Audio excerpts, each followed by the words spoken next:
I'm the director of Diamond Kids, which is the children's book division of Diamond Comics, the world's largest distributor of comics and graphic novels. In the short 13 months that I've been at Diamond, we've signed several fantastic new publishers, some of whom are here today. Sitting all the way to my left here is Matt Casper, born and raised in Madison, Wisconsin. He received his bachelor's degree from Duke University, where he studied psychology, religion, and film. After college, he moved to LA to pursue an acting career. He's been a working actor in LA since that time and has appeared in films such as Pearl Harbor and shows such as Desperate Housewives. He's appeared in dozens of national TV commercials. He eventually decided to combine his passion for the arts as well as psychology by earning his master's degree in marriage and family therapy and is now a psychotherapist working in Los Angeles. He's worked extensively with adults and teenagers, as well as young children who suffer from a wide range of developmental and emotional difficulties at the Julia Ann Singer Therapeutic School in Los Angeles. It was during this time that Matt began to notice the effectiveness of graphic novels and comics as a way to connect to children who have difficulty communicating on a social and emotional level. In a bit of perfect timing, it was while working with these children that Matt first met Helen Lau, the creator of the Emotes. Helen created Emotes, which is a new line of books which we'll be launching in July, with the goal of helping children to identify, understand, and express their emotions. She enlisted Matt as a psychological consultant and writer to help develop comics, books, and web content for the Emotes. Together with Ted Dorsey, a non-traditional educator, Matt has co-authored the first series of 12 books and continues to create new stories to further expand the message of the Emotes.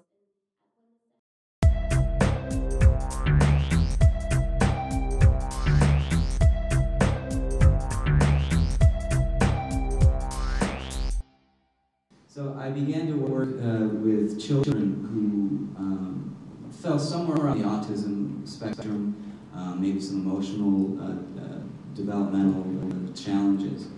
And I noticed that when working with these kids and using images and using pictures, that there was a real spark and there was a real connection that I could make to them, and that allowed me to bridge sort of their world and our world. And they didn't seem as lost to me. And it was at this time that I met the creator of this series, the Emotes. It was, again, synchronicity, I believe. And really, a woman who was passionate about helping kids to really increase their emotional vocabulary, which I had been realizing for so many years, the importance of that. And I believe that comics and graphic novels and picture books, they really model for kids how to identify and understand and express their feelings, and they can actually see it. You know, these kids who have trouble with nonverbal communication and with subtleties of communication can actually see on the page what it looks like to be angry, what it looks like to be sad. It was inspiring for me, and so I'm extremely passionate to continue working with all sorts of images. I think we, with the Emotes, we also have interactive website materials, and we have toys that are used, really can be used therapeutically, along with these comics, to help these kids increase their emotional vocabulary.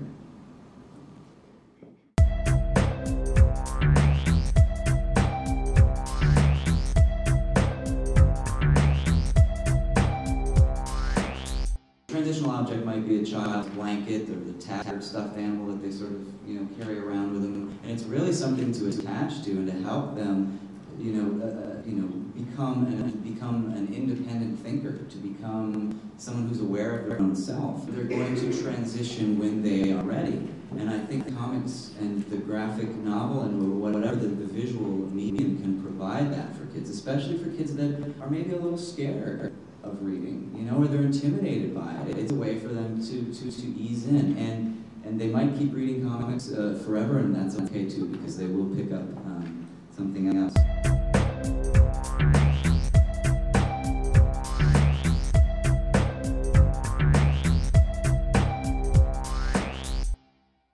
Our first book that's coming out deals with cyberbullying, which is a really difficult problem, and it's a dangerous problem. I mean, the suicides are because of it. We've been reading that in the papers, and I think it's a great way for an educator, for a caregiver, for a parent to be able to sit down with a kid who's feeling so alone and so scared, and they think it's their fault that they're getting bullied, to really have a connection with not only with the book, but with someone who understands and respects that medium, who speaks the child's language. And I think we have to be aware of sort of having this generational bias where it's because it's important to speak the language of the kid. Comics aren't going anywhere. Just as the internet and technology isn't going anywhere. I'm actually older than I look, by the way. So I have some problem with new technology and texting. I feel there's some, you aren't really able to connect, but I think we need to embrace it. Our series does that as well. I mean, these characters live inside the internet, so we really speak their language rather than just throwing it out. And I think kids can respond to that if they see that we respect what they enjoy. A further bond can form, and that can always be a good thing. I've heard a theory about thought bubbles in comics and how that maybe helps have some psychological impact on children. Just the theory that they see that other people think things that they don't actually say, and so I wonder, if you could speak to that, and then maybe some other psychological impacts that comics have on children. Very good question.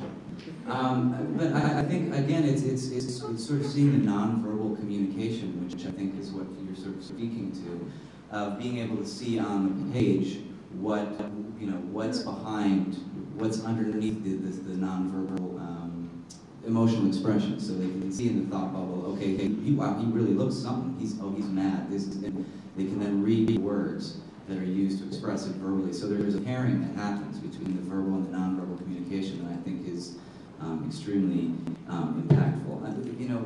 It is a very emotional medium. I mean, again, it is very evocative, and it evokes visualization. I think for kids who are also beginning to read, and I think we forget how abstract of a concept it is.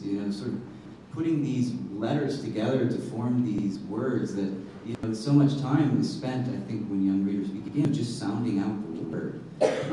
When they can pair this symbol, this word symbol, with an image, I think the impact becomes so much stronger, and the experience becomes so much richer. I think that they become, reading becomes so enriched because as they get older and they read books with fewer and fewer pictures and fewer thought bubbles, they really have honed this skill of visualization and of really tapping into the feeling of the words, and I think that's psychologically pretty